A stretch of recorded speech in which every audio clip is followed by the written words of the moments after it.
Welcome, friends, to this episode of the Sync Your Life podcast. Today, I'm being joined once again by Dr. Calvin Ng. He's been on the show before, so I'll make sure to link up his first episode in the show notes for you so you guys can go back and listen to that. In that episode, we dive deep into just what is functional wellness, how does functional medicine differ from traditional medicine. I've also had he and my friend Elise Wagner on my virtual summit, so I'll make sure to link that up in the show notes as well. That is a video mini course free to you, my listeners, where we really, again, dive deep into the topic of functional medicine. But when I had Dr. Ng on the show the first time, I felt like we just scratched the surface. Like we barely started talking about anything related to the liver and related to women's sex hormones specifically. So I invited him back on the show because, as you guys know, we're here to learn more about our hormone health. And as much as I love talking about how functional medicine has changed my life and how it can also change yours, I wanted to really make sure that we got into the nitty-gritty, right? I want to make sure that we talk about things like blood sugar regulation and cortisol and stress on the body and the diagnoses that women receive. Oftentimes things like PCOS and issues that women have with oral contraceptives, right? There's so much in the world of just women's health that might be new to you to hear, my listeners, because a lot of this stuff isn't talked about in mainstream medicine. So Dr. Ng, without further ado, welcome back to the show. I can't wait to dive into this topic with you today. We're going to totally nerd out together, which is cool. So let's start off with just you introducing yourself to my audience in case they haven't listened to that first episode, and then we'll go from there. Thank you so much, Jenny, for having me on again on this podcast. I'm excited to share all this information and help people. And I love the fact that we live today in this like digital world where you just get, you just click on something and then boom, you get high level knowledge of so many things. So yeah, so I practice, I'm a doctor of chiropractic, and I dived into the world of functional medicine, natural medicine, holistic medicine, and studying so many techniques out there. I've realized that, wow, there's so much healing modalities in the world that it doesn't make sense to me how, mainstream medicine is being practiced. So I made it a mission for myself to practice in a specific way where we are figuring out the root causes of people's health issues. And one of them being why their hormones are off for females. Now, I practice in Orange County, California, Southern California. And, this is in Orange County, you would think that, there's really healthy people there because there's a lot of health trends and fads that stem from Southern California. But in fact, what I see is a lot of people who have I like to say like a misguided immune system or a misguided nervous system. And I think it's because of there's so much information out there. There's so much blurry lines on, what to do, what we can do, what we cannot do, try this, try that. So in my practice, I've really tried to make it all about the person and all about the individual, and take myself, the doctor, and take my knowledge sort of out of the not out of the equation, but that, like for instance, in traditional medicine, you go to your doctor and you expect, well, they are going to give me all the answers because they are the expert, they're the specialist, they know this stuff, which is, yes, that's true. However, you are your own best doctor, and your body knows best. Your body knows exactly what's happening to you, and it's the one with all the information, like a computer. So the way that I practice is really using the body neurologically to figure out what is not working right. And, when symptoms are showing up, it's about body's way of crying for help, like everybody knows, but it's up to us to decipher that message and to relay it back and to really get down to the bottom of it and figure out what is it saying. So that's how, that's sort of in a nutshell, what I do on a day-to-day basis. Yeah. And, it's interesting because I know for me personally, I've said this before, but in my own personal journey, I've been a relatively healthy person most of my life. It wasn't until my 20s that I started to experience chronic migraine issues. And I know there are a lot of women out there who are dealing with headaches, right? And when you go to good old Dr. Google and you search like, why am I having migraines? You don't really find any answers. You just find things like, 2/3 of people who suffer from migraines are women. Well, that in and of itself tells me that there's a hormonal component to the headache, right? But when you go to your doctor, whether it's for me in my personal experience, right, going to my OBGYN and even going to multiple neurologists, they want to only look at my brain. And deep down, I knew something was off with me hormonally. I always like to use the analogy of my check engine light was flashing. I knew something was off. It wasn't until I found a functional practitioner that could really kind of look under the hood, right? Who could really do the right kind of testing to figure out what's causing the issues as opposed to giving me medication to suppress the symptoms of the issues. So that's what we're going to dive into today is we're going to be talking about root causes. We're going to be talking about not medications that will work for issues, but instead, what can you do from a lifestyle perspective or even, a supplemental perspective to help yourself overcome these issues. So I have so many different questions written down. I really don't even know where to begin, but I think perhaps the best place to start is to say that you and I probably agree on this theory, which is that most hormone imbalances that women are suffering from come from, the majority of them come from a root cause of either blood sugar dysregulation or adrenal response, right? Cortisol issues. I know there are others out there. There are other causes of hormone imbalance, but I know those are the two most common that I see when I'm working with women in my course. So let's start there. Let's talk about blood sugar. Let's talk about adrenals and maybe even connect the two as well. Yeah, absolutely. I love this one. And every day I get to talk to somebody about adrenal issues and blood sugar issues because I think it's like a worldwide, well, I don't know about worldwide, but probably so. I think it's, a really widespread pandemic, epidemic, whatever you want to call it, is people's adrenal glands are really, I'm just going to use the word burnt out. I know that word is overused. However, it really is. And we live in a lifestyle in a society today that it's not very friendly to the adrenal glands. So what are the adrenal glands? They're these two little glands. They're really tiny. They sit on top of your kidneys and they primarily secrete hormones. I like to say it's the mother of all hormones, the adrenal glands. So they secrete these hormones, one of them being something called cortisol. And cortisol is a hormone that is catabolic, which means it breaks things down. So one of the mechanisms is to break down glycogen, so which is stored in the liver and even in your muscles too. But it goes into the liver and it breaks these glycogen molecules down, and then bam, you have blood sugar that gets raised. The sugar goes into your bloodstream. So that's used when your blood sugar is going like a roller coaster. So if people can just imagine that, when you're really hungry and you're not, and you don't have food and you're really, there's a term for it now, the young kids call it hangry, right? When you're hangry, which is like you're emotional, you are shaking, you are sweating, and you do not feel good, right? Your nervous system is really agitated because you're hungry. Your blood sugar has dropped. And this is like a fight or flight pattern. This is like a signaling, a survival pattern that your body's like, I gotta find food. So a lot of people live in that state. Why do they live in that state? So many reasons. One of the biggest one is people are over caffeinated. And so they're driving their system further and further. And this is going to raise your cortisol levels as well. It's going to drop your blood sugar further. So cortisol is needed to maintain your blood sugar when it drops. Okay. So that's one thing.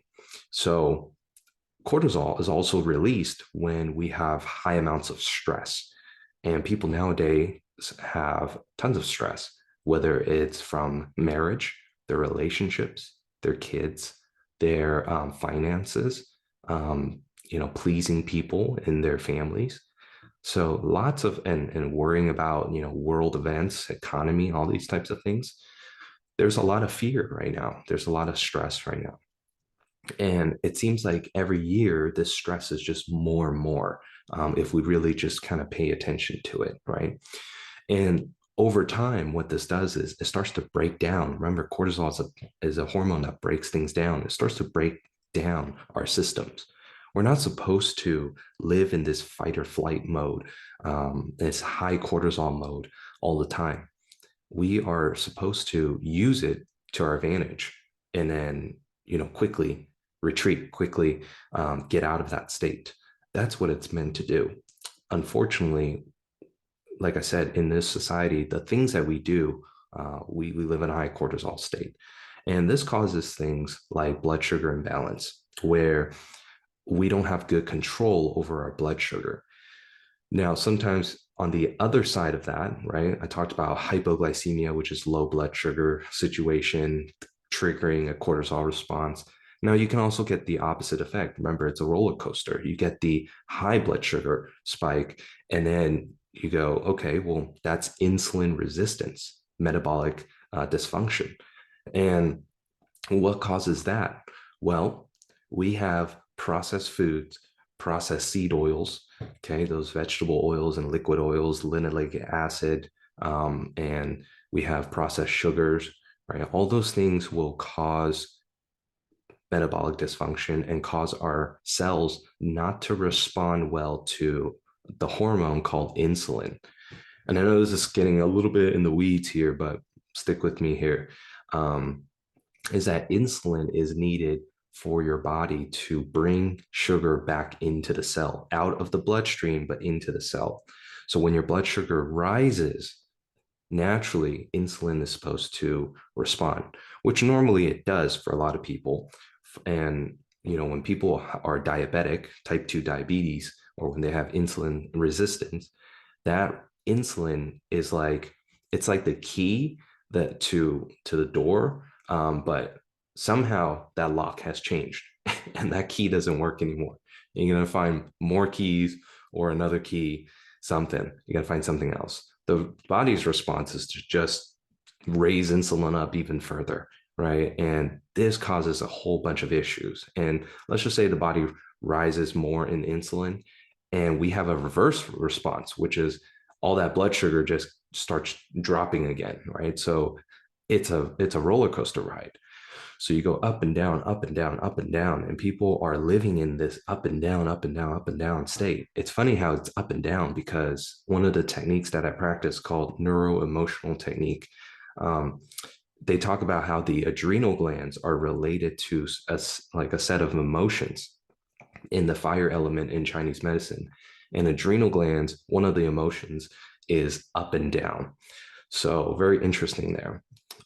So we live in this society today that is not really friendly to our adrenal glands. We stay up late, right? We're looking at blue light coming from our devices, like your phone, like your computer, like your TV. This bright blue light does not allow proper hormone release in the body, and it dysregulates.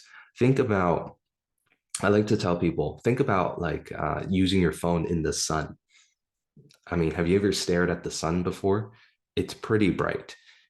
So if you can use your phone in the sun, that means your phone is pretty bright too. So, and it's manipulated in a way where the colors are popping out more. That way you can see it. So we get high amounts of this bright light. And when our eyes see it, then we are naturally really drawn to it because it's really bright. And when that happens, we cannot secrete normal hormones. Let's just say when you're looking at a screen at night, then we're not getting proper melatonin release. Melatonin, I'm going to expand on melatonin a little bit. There's a rabbit hole on that too, but melatonin is a powerful antioxidant molecule in the body, but it's also as most people know, it's a hormone for sleep, circadian rhythm. In fact, that's actually a small part of melatonin, but I'll talk about that. So what's the relationship between melatonin and cortisol is that when when at night, your melatonin is supposed to be high and your cortisol is supposed to be low because your stress levels are supposed to be low. Because of this natural normal balance, we can go to sleep when our cortisol is low. However, as we're deep into sleep, and we go into, closer to sunrise, now our cortisol levels slowly rise and our melatonin levels will slowly drop. This is a normal response. And in the morning, we should have, not as much melatonin and higher cortisol, which is why when people are tired in the morning, they're usually not having a whole ton of cortisol. Like their adrenal glands are not making enough of it. And then what happens is they're really, really sluggish and they need coffee.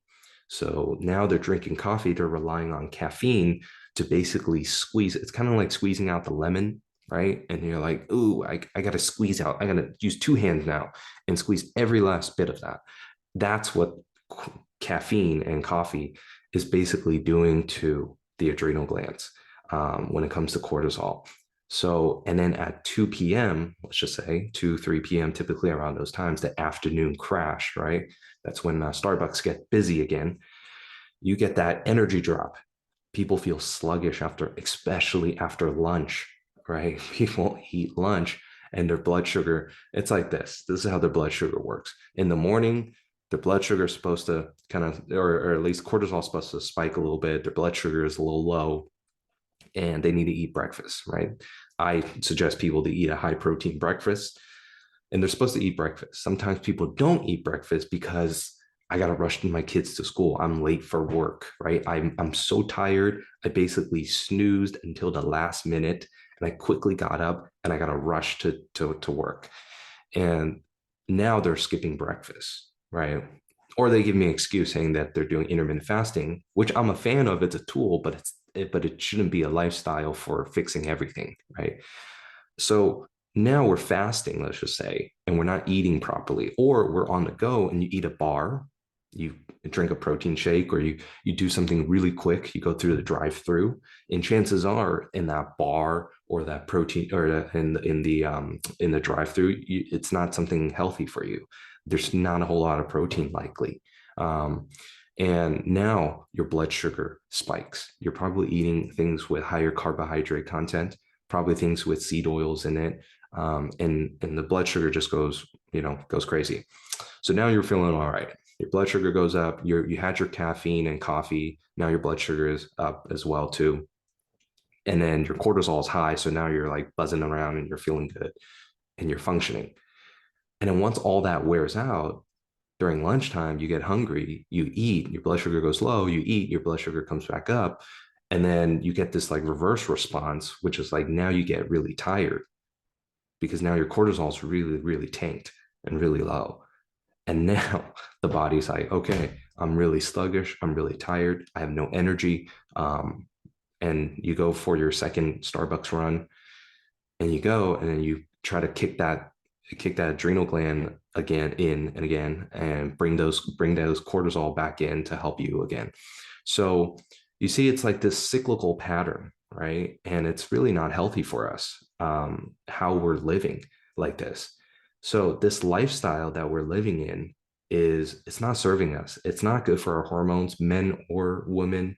And it drives this pattern called adrenal stress, adrenal fatigue. And this is at the core, the foundation of why so many people have issues, right? Like we talked about estrogen dominance, which is basically like anxiety and depression, right? Or they were likely to have anxiety, depression. They're likely to have bloating and poor digestion. They're likely to have endometriosis. They're likely to have increased cancer risk, infertility, insomnia, weight gain, which can be tied to like thyroid. And so people live in this state. And there's so many symptoms that people are dealing with on a day-to-day basis that are very, very similar, right? People are kind of overworked, they're under-recovered, they're tired, they're propped up on caffeine and sugar, and they're eating a diet that's also filled with a lot of sugar, processed food, processed seed oils that are not helping them, that further driving this issue. So it's like this whole cyclical cycle. And, our job is to just help you put a wedge into that and break that cycle and help you realize that this is what's happening and go, okay, let's change something. Let's fix this. But what most practitioners do, or I should say, a lot of mainstream doctors would say, your hormones are off. So let me give you something to inject. Let me give you, let me give you thyroid medication. Let me do something here that basically is not fixing the root cause, which is this adrenal stress pattern, right? It's not helping your lifestyle out at all. So this is where we step in as functional medicine practitioners and go in and go, look, we got to really look at this lifestyle component. We got to look at strategies on healing our organs here, right? Healing organs and healing the normal pathways of your body, right? This is a different concept for people. So I hope that was I know I went on explaining, but I usually kind of walk people down this road and have them, see it step by step. Absolutely. And I think it's important that everybody understands like how connected everything is, right? And so speaking from my own experience, when my functional medicine practitioner told me that I had fragile adrenals, I was like, well, what does that mean? Is that the issue? Well, that was contributing to a lot of other things, right? Like, I mean, we could go down a rabbit hole of talking about how your adrenals, your cortisol can steal from your sex hormones, right? For survival. So at the end of the day, I want people to understand how connected everything is. And I have an episode that I've done here on the show that's very short and brief, where I talk about the 4-legged hormone chair that really simplifies it, right? The 4 legs of your endocrine chair really come down to your sex hormones, your thyroid, your blood sugar, and your adrenals. If one of those legs of the chair is weak, if it gets sawed off even a half inch, it makes the whole chair wobble. So just like he was saying, your blood sugar impacts your stress. Your stress impacts your blood sugar, right? Another analogy that was given to me by a compounding pharmacist years ago was he gave me the analogy of, if I put your hand on a table and I had a giant sledgehammer and I just crushed your hand with a sledgehammer. He's like, what happens in your body, like in your endocrine system, right? And so my first answer was, oh my gosh, I would go into stress mode, right? Fight or flight. He said, yeah, well, how does that impact your blood sugar? I had never before that moment ever thought about how it would affect my blood sugar. Like, to me, blood sugar was just related to food, right? So to connect blood sugar to stress and to understand that the blood sugar is affected by that same thing, right? Exercise affects our blood sugar, right? Not eating consistently or not eating enough proteins and fats can put us on this roller coaster. There's so many different things that I think a lot of people don't understand. I made lots of notes when you were talking. I want to make sure that I cover this for my listeners. First of all, just understanding the basic principle that your body is first and foremost intended to survive. Like, that's its main goal, is to survive. So the cortisol, as it's produced in the adrenals, right? The cortisol is really number one, right? Your body's first goal is to make sure that you survive. For women specifically, and this is something that I really have to drive home with a lot of women that follow me and who take my course, is to understand that if you're having imbalances with, let's say you're having irregular menstrual cycles, let's say that you're, dealing with, like I said, chronic headaches, right? Or different issues like that. It could all come back to the stress on your body, whether that's physical stress, emotional stress, environmental stress, right? Environmental toxins, all of these things contribute. And so your body is going to prioritize that survival over reproduction, right? It's not going to say, oh, this woman has a safe space for us to breed a baby, right? Like, this is not safe space. Like, if you're in a state of fight or flight frequently, of course your regularity as far as your menstrual cycle and your menstrual cycle in general is going to be affected. So that's the first thing I want to say. And I also want to say this, because this is personally my story as well. So many women will say to me, well, I don't have any blood sugar problems, right? Like, I've had plenty of lab testing. My A1C comes back normal. My fasting insulin comes back normal, whatever. And I say to them, yeah, mine was too, right? In my 20s and 30s, my blood sugar, when it was tested through blood work, was always in the normal ranges. However, I started to notice issues with my energy. And for me, it all comes back to energy. I was having issues where I would eat breakfast in the morning, and then usually around mid to late morning, I would feel exhausted. Like, I needed to either have caffeine or I needed to have more food. Like, I got really hungry. I would almost feel lightheaded, right? And then, just as you were explaining, mid-afternoon, I would have another crash. So I started to notice that my body was on this roller coaster where I would eat And I'd have a surge of energy, and then I would crash, and then I would eat and have a surge of energy, and then I would crash. And even though the lab testing came back saying everything's fine with your blood sugar, I knew that something was off with my energy. So in January of this year, I increased my protein, right? That was my first step, was let's shift my breakfast from a more carbohydrate breakfast, like that bowl of oats is going to now shift over to being more of like an egg and vegetable scramble, right? Like making sure that I'm prioritizing that protein and getting enough. I think most women are not eating enough of the right foods. And so that changed the game for me, right? And then incorporating more consistent high protein, high fiber meals throughout my day just gave me a steadier state of energy. So a lot of times, like, this can be really simple when it comes to lifestyle approach. It can really just be making sure you're getting enough of the right foods, enough of a high protein, healthy fat diet to make sure that your blood sugar is more stabilized. I used to accept food diaries when I was working in my gym specifically. I am a nutritionist, so I would look at people's food diaries to give them, insight.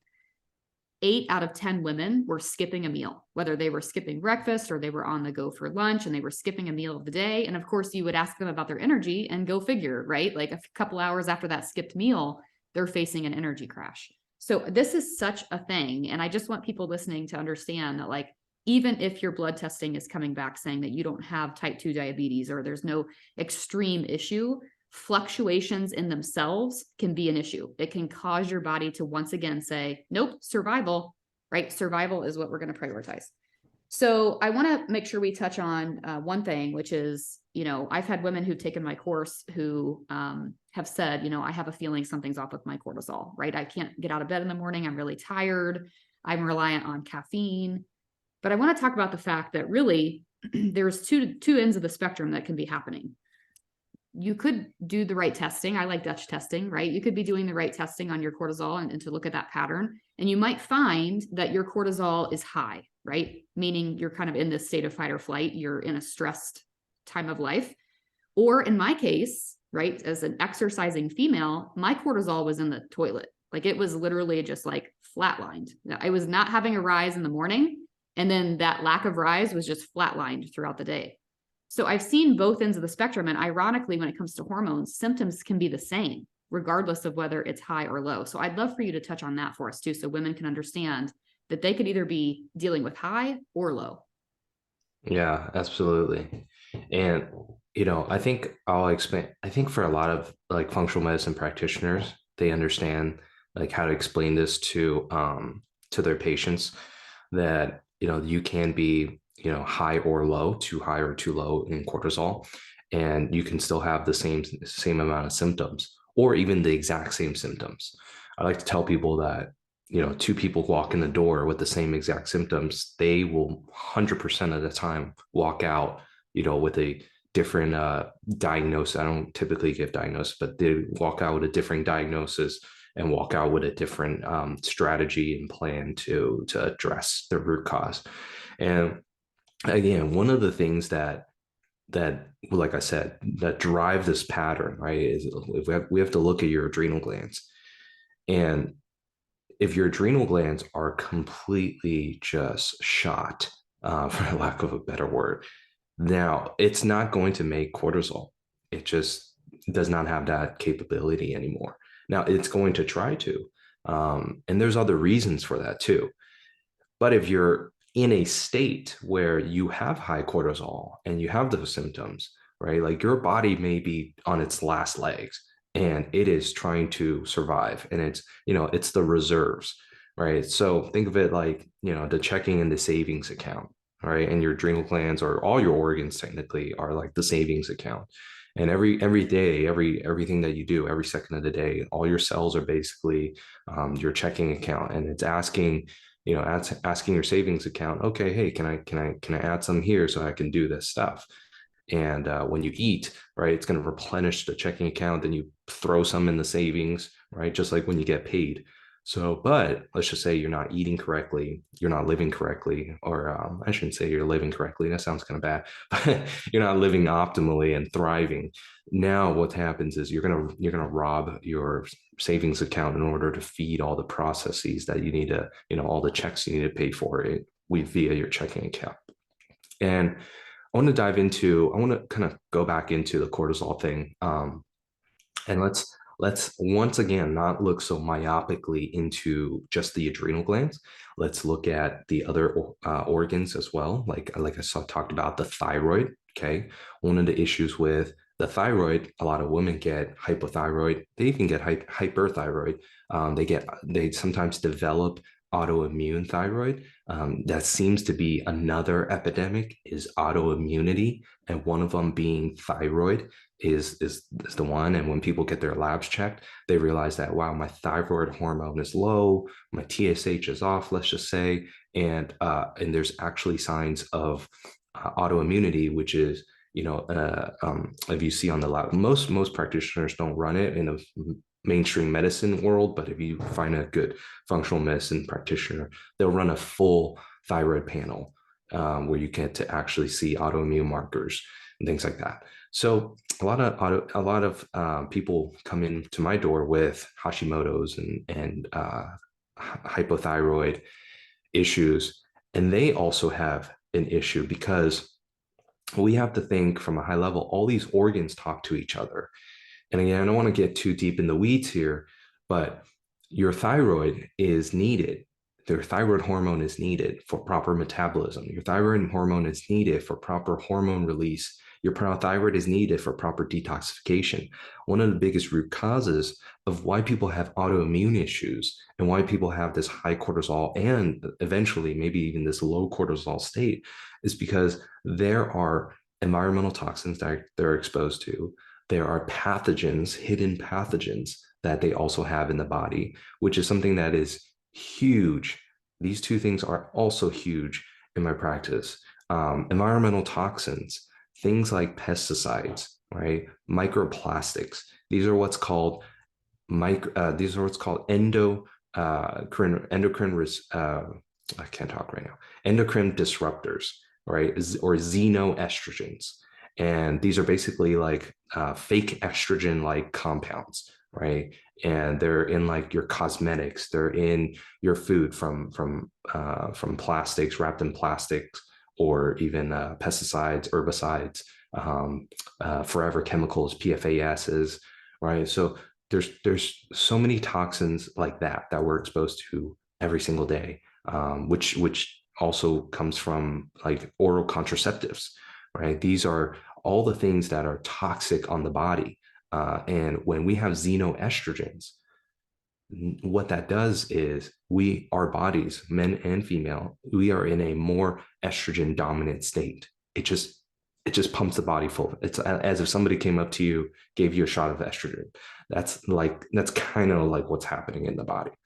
And you have a cyclical effect because pathogens like fungus, parasites, yeast, they all thrive in this environment of high and extra estrogen. And these are what's called like hidden toxins and hidden pathogens, right? These are things that a mainstream medical doctor likely will not talk about. They likely may not acknowledge it because in traditional education, we thought that, well, parasites like, infections, these are the things that you get in like third world countries. These are the things that, that are not things that we have today because we have vaccines and we have sanitation and we have all these things and antibiotics. However, those are not effective against these types of infections. These are the type of infections are driven through a lifestyle. And then again, like these man-made toxins that we're exposed to. So when we eat the standard American diet with like high carbs and sugar and trans fat, and polyunsaturated fats and processed seed oils, processed food, we are further worsening this issue. We are driving these pathogenic loads in the body. And when that happens, now people have immune system dysregulation. And so I like to say to people, when people come in and they show me, let's just say, an allergy test, like if you have an allergy, you're like allergic to everything, right? I can't eat nuts. I'm allergic to pollen. Can't have my cat around. All these things, I'm gluten sensitive. And, when that happens, I go, is it really the allergen or is it really the person? It's usually the immune system of the person. it's dysregulated. It's not functioning correctly. It is on high alert. This is like an immune system that has PTSD from like a war. It's like stuck in war all the time. And anything that comes through the door, it's shooting at it. So this is not a healthy state of being. And so this immune system, your system, is now in a fight or flight state once again, right? So you see the cyclical pattern here. And when you are in this state, right, these pathogens in the body, like parasites, fungus, and yeast, they're just going to grow more and more because your immune system is not designed to handle these things. Your immune system is to keep you alive. And these fungus, parasites, and yeast, and viral infections and bacterial infections, well, they're just, I call them subclinical infections, and they're just kind of hiding under the radar, right? And they're there, but they're not like a systemic infection where, let's just say you ate some, like you had food poisoning and it got into your bloodstream and you have this full-blown like sepsis type thing and multiple organ failure, and now you're in the hospital and you're getting pumped with adrenaline. It's not that. This is not like an emergency situation. This is like a thing that kills you over time. This is what they do. And you got to think about it. Like if you're a parasite, you wouldn't want to just kill your host like quickly. You want to replicate. You want to grow more. Every organism, every single organism, right, living thing, organism on Earth, their main purpose, their main objective is to replicate and reproduce and to pass their genes off to the next generation. If we think of plants, they're the same way. If we think of animals, same thing. Humans, same thing. Fungus, pathogens, parasites, same thing. Organisms. They're trying to replicate. They're trying to survive. Every organism's trying to survive. So they are not going to kill you quickly. They're going to likely kill you slowly because they need you to have some time here so that they can replicate, right? And it's kind of gross to think about it that way. Your body's filled with these things, but it's true, right? You don't have to live in a third world country to have parasite infections. They're very, very common. In fact, most people have them. You cannot likely see them in a normal test, right? When you run a stool analysis. That test is not, people think that test is great for it. And you can find it in stool analysis, but you cannot test everything in a stool analysis because it's a stool analysis, right? And there's no blood test that is perfect on telling you whether you have these things or not. That's why we combine a whole variety of testing to basically go, let me look at it from this perspective, and then go off of your symptomatology. And then combining all these details, we go, it's likely so that we're dealing with an infection in your body and we got to clear it out. This infection is further worsened by environmental toxins that you're exposed to, right? Are you filtering out your air? Are you filtering out your water? Are you getting clean food? Are you shopping organic, right? Where do you live in? Are you exposed to a lot of electromagnetic radiation that also causes this type of stress in the body? So there's so many things, right? Like I said, it's this whole lifestyle thing that we live in today. And, people really, for me right now, it's like, I really want to help educate people and help them understand this. And I know people are probably wondering, like, what do I do about it? How do I cleanse parasites? I must go on this anti-parasite. I must go on this like detoxification program. I got to get me a sauna, right? Well, I mean, that's kind of missing the point of it a little bit, because again, it's not to think about this myopically, but it's to understand this from a global perspective, and that your functional medicine practitioner will help you guide you through step by step, one step at a time, unravel the body the way it wants to, in helping you, reverse all these things and get your body back into a healing state. Yeah. So.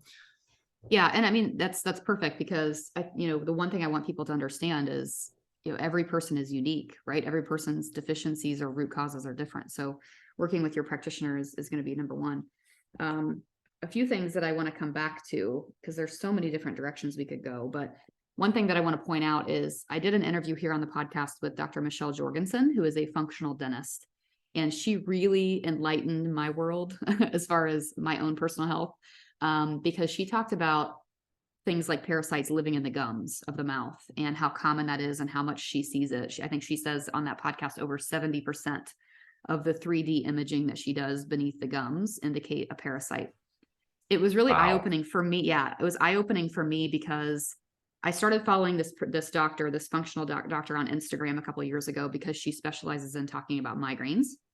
And I was following her, and she mentioned, she started mentioning on her stories once a month, she'd talk about the full moon. She'd say things like, are you experiencing symptoms around the full moon? Are you having headaches around the full moon? And I realized, thanks to seeing that every month, that yes, in fact, my 2 to 3 day migraine that I get every month was around the full moon. And so then she started connecting the dots and saying, has to do with the serotonin levels that are produced and the moon's brightness and the parasite's ability to feed more, right, when there's a full moon. And I was like, man, do I have a parasite? So I did the stool testing route with my functional doctor. Nothing came up. And I have this interview with Dr. Jorgensen where she talks about parasites living under the gums. And she asks me the question, well, have you ever had a root canal? Like, have you had a root canal? And I said, yeah, I had a root canal in my early 20s, ironically, about a year before my migraine started. And so, we're doing something called CellCore, which is a detox plan, right? But that, again, it's not the point. That's not the right thing for everyone. But for me, it was like, I always thought, when I stopped doing more traditional medicine and using pharmaceuticals as just treating my symptoms, and I started digging more into root cause, I started to understand that for me, estrogen dominance, which is in basic terms, when your estrogen is too high in relation to your progesterone, whether it's thanks to things like environmental estrogens or whatever, every time I was dealing with a migraine, I was in a state of estrogen dominance. So for me, it was like, oh, this is my answer, right? This is my root cause. And then I start following these experts on parasites, and I realize, well, there's a reason for the estrogen dominance, right? There's probably something else beneath the surface there. And so it comes back to this idea of like peeling back the onion, right? Peeling back the onion for each individual person to figure out what's going on for them. So I want to make sure that we kind of come back a little bit to this topic of estrogen dominance, because the majority of my listeners are obviously female. And the one thing that I like to help them understand is that because of everything we just talked about, right? Because of things like plastic water bottles and everything that we're around on a daily basis, our body is overloaded with estrogens. And so throw in, right, the female, I have had so many, if I had $1 for every woman who's mentioned that oral contraceptives have just screwed up their hormone systems, I believe that to be the case for myself as well. There's so many different things out there at play that can contribute to this estrogen dominance. I just saw a statistic that was put out there by a sex hormone doctor. She was talking about 72% of women will experience estrogen dominance in their lifetime, whether it's before perimenopause or during perimenopause. So I do want to touch on that for just a moment, and I'll let you cover it. But just for my listeners to understand, we actually do have close to a decade before menopause, called perimenopause, which is, if you think about it in the simplest of terms, if you think about a graph, a lot of people think, oh, with menopause, my estrogen tanks, right? And I'll have hot flashes and night sweats and all these things are going to happen to me. Well, there's a decade or so of time before that happens, where actually your progesterone starts to decline first. So your estrogen might actually kind of stay consistent. Again, kind of coming back to what we just said, it can be a little on the high side, thanks to things like environmental estrogens and things. But your progesterone slowly starts to decline. And what happens is, your ovaries are starting to wave their final goodbyes. They're like, okay, it's been real. It's been fun. We're done. And so in order to compensate for that progesterone production, your adrenals take over that responsibility. So if you're already in a state of fight or flight and you're in these perimenopausal years, now your adrenals are really waving white flag, because they're like, oh, we got to do extra work. Right. And so there's this period of time, typically in the mid to late 30s, we're starting to see it happening earlier for women. But especially in the early 40s, I have so many women say, I turned 40 and everything went to crap, right? I started gaining weight. I started sleeping terribly. I started having all these things. Well, that's perimenopause. And what's happening is most likely estrogen dominance. So I'd love for you to touch on estrogen dominance, and specifically what that means for the liver and what women could potentially be looking into to really help support their liver through this process. Yeah, absolutely. So the liver is a key player in this whole equation of hormone regulation. The liver is actually where hormones are being metabolized, and then they're excreted, right? They're being processed, and they're being excreted, let go by the kidneys and the colon as well too. So, when we have liver issues, which many people do, because of the things that we mentioned, which is again coming from your diet, high processed, high sugar diet can disrupt the liver. Um, Not sleeping, under recovering will disrupt the liver. A lot of in my practice, a lot of anger, resentment, frustration, stubbornness, emotionally repressed types of people will also have will affect the liver. The liver time is 1 to 3 a.m. A lot of people wake up during that time, have either massive migraines or have a lot of like from I've heard it all, like gut issues. People wake up with needing to pee a lot during that time. People wake up with severe anxiety attacks during that time, or people just wake up in general. Or if you stay up that late, that can cause a lot of that could be a sign of also liver issues too. So the liver does like so many things, hundreds of things, and it's not a filter. It doesn't filter anything out. It's like a UPS, like it just processes stuff and it packages things up, and toxins come through, and the liver's like, great, I'll package it up and then let's get it ready to bring it to the colon to get it released, right? And here's another thing is because of people's lifestyle, how often are they like pooping, right? I mean, a lot of people are very constipated. And this is because of liver congestion. Their bodies are not pushing out toxins quick enough. They're not making enough high quality bile from the liver. They may not be, eating fiber and eating the right foods and things like that. They're not maybe not getting enough water. They're in a state of fight or flight, so the body's not prioritizing energy and into your intestines and moving it. Rather, it's going to your muscles because it thinks it's you're in fight or flight. So everything is, and then there's these pathogens, right? Parasites can secrete enzymes to stop peristalsis, which is basically like gut motility or gut movement. So these parasites can do that too, because if I was a parasite, the first thing I would do is try to cut off the thing that's trying to eliminate me. So all these things cause us to be backed up, right? Our drainage to be all backed up. And this is kind of like a core philosophy of cell core as well too. So I use a lot of cell core. I use a bunch of other stuff, but one thing that I do use is a lot of cell core. And they talk about the drainage funnel. Basically, when people are not draining, if your liver is backed up, if your colon is backed up, if you're not pushing toxins out, now these things are going to cause congestion in the body. Your hormones are going to be backed up. Now you have more. It's kind of like a traffic jam, right? It's the 405 in LA, right? At 5 p.m. It is just a nightmare.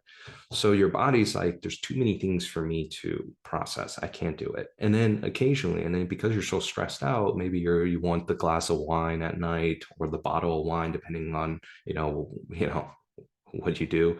And now you have alcohol come in, and alcohol, everything prioritizes. When alcohol comes in, it's like everything stops. And it's like, whoa, this is like a big poison. Sorry, parasite. You're like, you hang out here. Sorry, estrogen. You hang out here. Sorry, like this processed food that you just ate. You got to hang out here, and we got to push this alcohol out, right? And it metabolizes into sugar and all these things. And it's because it's the brain now we're talking about. When you drink alcohol, now you're poisoning the brain and neurological tissues. So your body's going to be prioritizing on getting that alcohol out. So there's all these things, right? There's all these layers that people are involved with. And this is at the core of an estrogen dominant state, right? Like we talked about blood sugar, adrenal gland issues. When people are when females are going through in their 40s and they're experiencing a lot of symptoms like perimenopausal or menopausal symptoms, mind you, those are not normal. They're very common, they're not normal. And that's the time when the adrenal glands are supposed to mature, right? Picture that, right? So when females are going through puberty, like their ovaries mature, right? Their reproductive system matures, and now they have their period, and now they're in their fertility years. And as they're coming out of those years, it passes the baton over to the adrenal glands, and the adrenal glands are supposed to mature then, but it's like it's like child labor. This is just all these analogies. It's like child labor. You're just asking your 8-year-old kid to, like, to do all these like intensive work for you, and they're gonna resent you. They're gonna work hard, and they're gonna be burnt out. So the adrenal glands are like, well, I've been suffering for 20 years now, and now you're asking me to actually do my job. This is ridiculous. I don't have anything left. So I like to tell people that, like, heart disease, right, coming to tying it back to why people get heart disease, is that it doesn't happen typically. It happens when in their middle age years. Heart disease, like heart cardiovascular events like heart attack, stroke, things like that. But that doesn't happen. That doesn't get started at age 40, 45, 50, 60, whenever they get that cardiovascular event. The cardiovascular event is basically, it happens in the people's like 20s, even teenage years nowadays, because, kids are so unhealthy nowadays. But it happens then. It's what we do in our younger years that then determines what happens in our middle age years. And then that determines how we age as we go into older adult range, which is over like 60, 70s. Now, same thing when it comes to the topic of estrogen dominance, right? This liver issue, this adrenal issue, blood sugar dysregulation.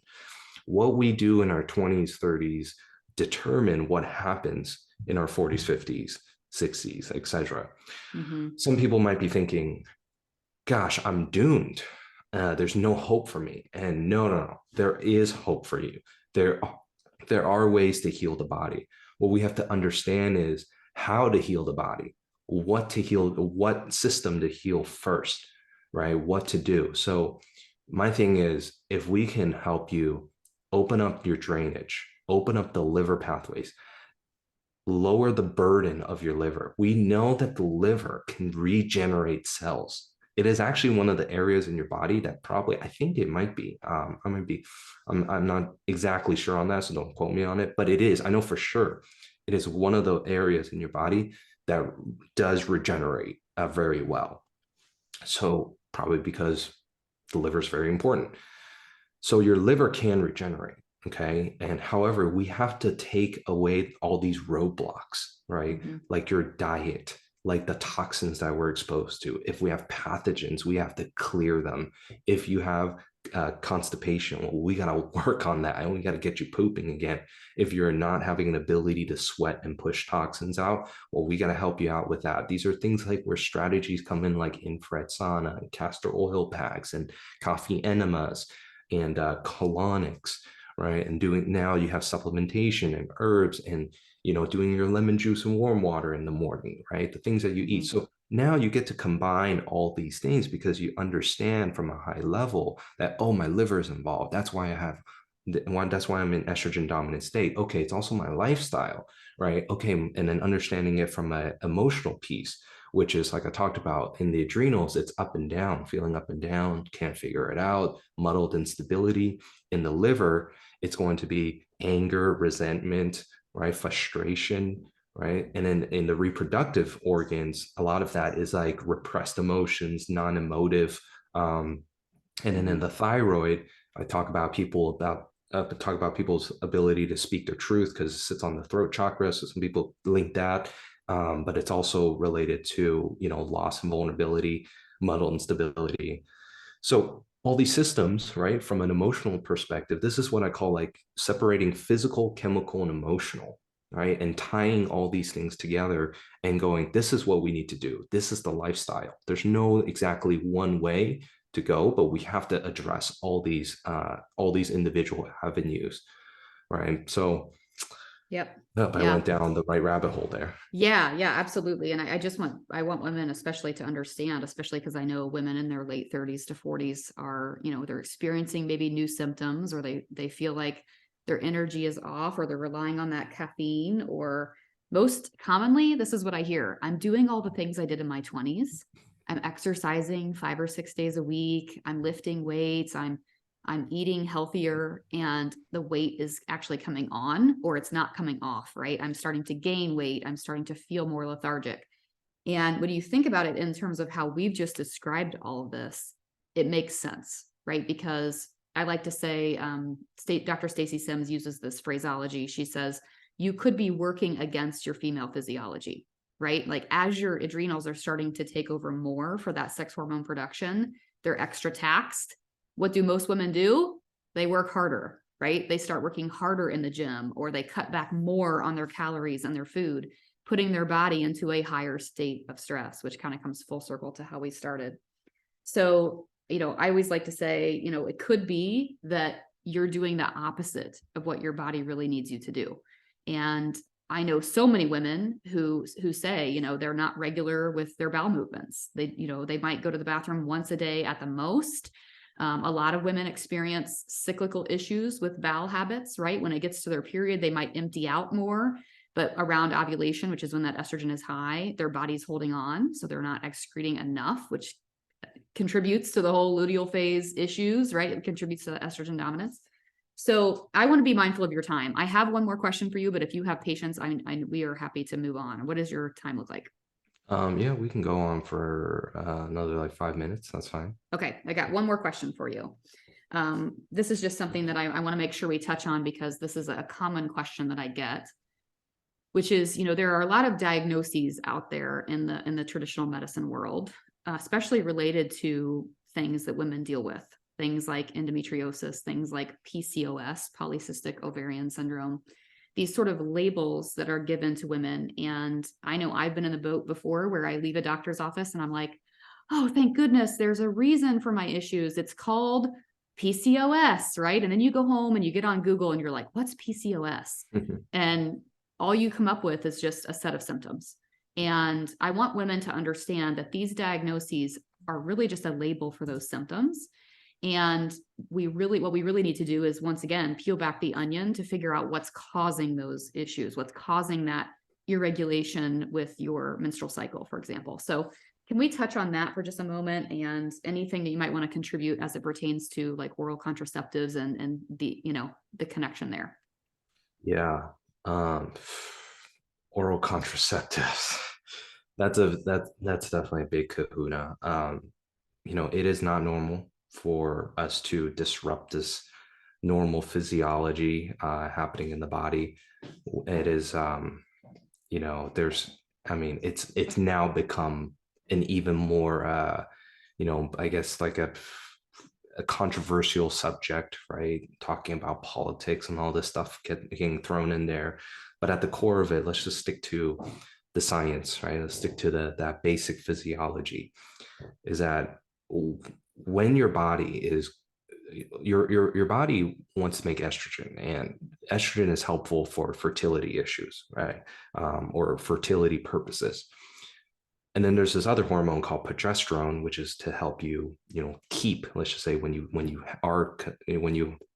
have conceived, right? When you have a fetus there, progesterone is there to help you keep that, fetus alive and keep it there. You don't want higher estrogen. Higher estrogen, let's just say, right, estrogen dominance will cause things like cramping. That's more contractions. So it helps you eliminate, right? But progesterone helps you to maintain. Okay, it's a hormone to maintain. Let's keep it like that. And so these hormones disrupt this whole process, and then now you have, and it tricks the body into thinking that, oh, it is pregnant, and so now you don't have. Now it's this hormone dysregulation, right? Now people will go like, oh, my menstrual cramps are better, right? Because you don't have as much naturally producing estrogen because there's higher progesterone, right? All these things. My cycle is more regular, or whatever the case may be. So these hormones, right, when we disrupt the process, I mean, a lot of I guess it's weird because a lot of females sometimes don't understand it when I explain it to them, and I go like, okay, I think I'm losing you, but here's what I want you to here's what we're going to talk about. We're going to talk about the guys. We're going to talk about males now. So everybody's kind of met them before, right? One or two in their life, but think about the guy who's just like, let's say they're in their 20s or 30s, right? And they're shooting up steroids and growth hormone because they just, they what, maybe they're in bodybuilding, maybe they just, want to, they have body dysmorphia, they want to just look as big as possible, whatever. I mean, everybody's kind of come across one or two, likely. So I'm like, think about those people, okay, those guys. So do you understand when I ask people, do you understand that like when they shoot themselves with steroids, testosterone, synthetic growth hormones, that that actually stops their normal production of these hormones, and that when they go off of these performance enhancing drugs, that they can actually have like they will never have that normal physiology again. And they're like, oh yeah, I understand that, like they're like, yeah, their testicles shrink and all this stuff, right? So they understand that, but they don't understand that when I take an oral contraceptive and I disrupt my hormones and I get off of it, potentially, right, that normal physiology may not, function the same way, or I forever damage that system, right? And that causes more of a burden. And in this whole cycle, this causes more burdens on the adrenal glands. It causes more burden on your uterus, which is, most people think it's just like a sac that holds the baby. And then there's a lining here. And every month, like that lining comes off. Your uterus is actually like well part of this whole thing, right? In Chinese medicine, the uterus is very important in your hormone regulation. There's things that we just don't understand. And same thing with the bladder. People think it holds pee in there, but in Chinese medicine, this is where a lot of infections can happen. This is where a lot of energy production issues can happen, or not happen. So there's a lot of connections between these organs. There's more than one function between these organs. But anyways, when we're taking these drugs, right, you're disrupting the uterus. You are further driving estrogen dominance. You're hurting the adrenals. We are disrupting our thyroid.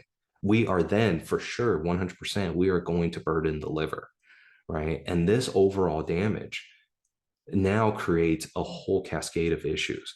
And there's so much to go into with oral contraceptives, but that's just like, from a basic level, from a high level, people need to understand. And not only that, is that we don't fully understand completely exactly what these drugs are doing and how they're excreted in the body yet, right? These are synthetic chemicals, by the way. We just don't fully understand it. We discover them more and more every day. And one of the things that I want to tie back into about toxins is that your water can also have these traces amounts of pharmaceutical drugs in there. And so if people are drinking like tap water, unfiltered water, and things like that, and getting exposed to it via the shower that's unfiltered, I mean, you can potentially get exposed to pharmaceutical drugs that might have oral contraceptives in there, that may have, cancer medications in there, chemotherapy and things like that in there. And so we have to really understand that the more we use this stuff, the more that we're kind of polluting the world, so to speak. I hope that answers some of it. Yeah. Yeah. And what I want women to understand, especially as it pertains to like oral contraceptives and these, these diagnoses, so to speak. Again, everyone is different, but from my own experience, I was on oral contraceptives for about 8 or 9 years. I felt absolutely crazy on them. I mean, I literally felt like I was going insane.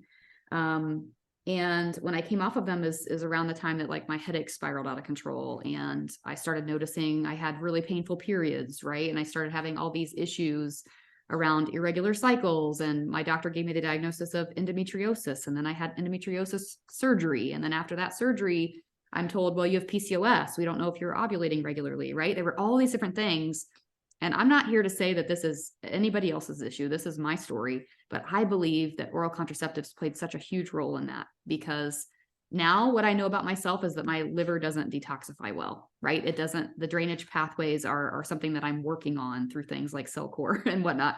And so why was my liver ever in that position? Perhaps it was the 8 or 9 years of oral contraceptives. Perhaps my body at the time, this was within a year of puberty for myself. is when I started on oral contraceptives.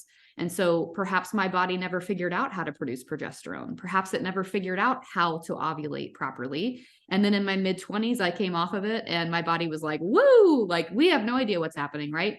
All of that to say that when I found functional medicine and my doctor said, hey, your body's not producing any progesterone on its own. Your estrogen is through the roof. We've got to start to support your liver. We've got to start draining the liver and helping your liver methylate. We also need to help you boost your progesterone through bioidentical progesterone, which is different than synthetic progestin, right? So by doing those things, it was almost like within 3 to 4 months, the headaches were drastically, I'm talking like 90% relieved. My painful periods were 90% relieved because I was finally supporting that uterine lining and supporting those uterine cramping. And so all of this stuff, I'm not here to say that like, I'm not talking cures or anything like that, of course. I'm just here to share my story and to say that there are too many women out there. This is a gaslighting issue. I could go on, and clearly this needs to be a podcast topic in the future, but there's too much, I'd like to say overprescribedness of oral contraceptives. Women go in, they say, I have irregular periods, I have painful periods, I have headaches. And the first thing that's given, even for acne, is, oh, let's just put you on birth control. Why? Because doctors know, traditional medicine doctors know that by putting you on it, you're flatlining your hormones, right? You're kind of like what you just said. They're taking away your hormonal fluctuations because they know that that's the cause, most likely, or they think it is. And so they give you the oral contraceptives to flatline your hormones and to prevent ovulation from occurring. I'm here to tell you that that is not a true solution. That's a Band-Aid solution, and it is not getting to the root cause. So again, bringing this back full circle, working with a functional medicine practitioner, getting the right testing done on yourself, having muscle testing done, having things done to look at you and your unique deficiencies and your unique situation, and then doing things lifestyle oriented to change those things, that's really getting to the root cause, right? That's really making the difference for you. We talked about so many things: blood sugar, cortisol, oral contraceptives. We talked about the liver. I mean, we could have honestly made this like a 7-hour day, but Sure. I think we gave everybody a look at, really getting, I guess, more curious about your unique body, understanding your female physiology so that you can work with it instead of against it. The word I like to use is alignment. I believe most women are not living in alignment with their body. And so to better understand our body is the first step. So Dr. Ng, I'm so grateful that you've taken time out of your day to share your expertise. I love how you speak in analogies. I think it makes sense to a lot of people and it just helps people understand better. So thank you for the way you do that. And thank you as always for being here. We'll make sure to link up your information in the show notes so that everybody can have access to that. But thanks again, my friend. We'll talk soon. Awesome. Thank you so much, Jenny.